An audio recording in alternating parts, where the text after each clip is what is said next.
Look, I've got one here about JK Rowling because she's been trolled on this issue massively. She's been attacked for her defense of these kind of issues, etc. How do you feel about JK Rowling and what she's done?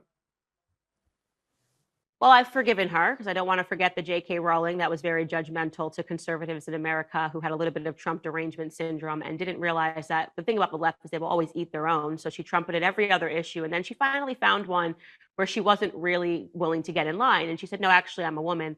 And then the same person that they championed and loved and glorified, they sacked immediately, right? And they were willing to have her canceled and essentially to ruin her because she Right, right. disagreed on one issue because they're remarkably intolerant. The left is what they are. So there's no room for having a difference in opinions.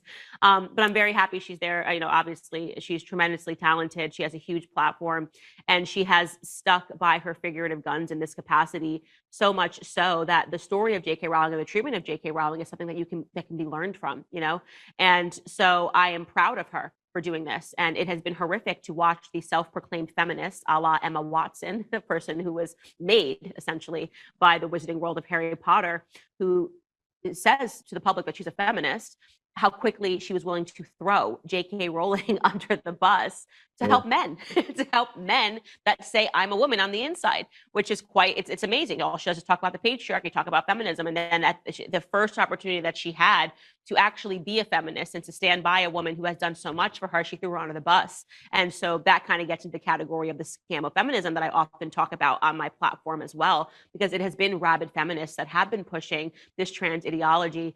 Really, honestly, kudos to JK Rowling because it takes bravery. It does take bravery to stand up to the mob and to say something that should be so abundantly obvious. Women are women and men are men, but we are living in a backward society where saying something as abundantly obvious and as abundantly true is difficult. It's difficult to say. People lose their entire careers and their livelihoods.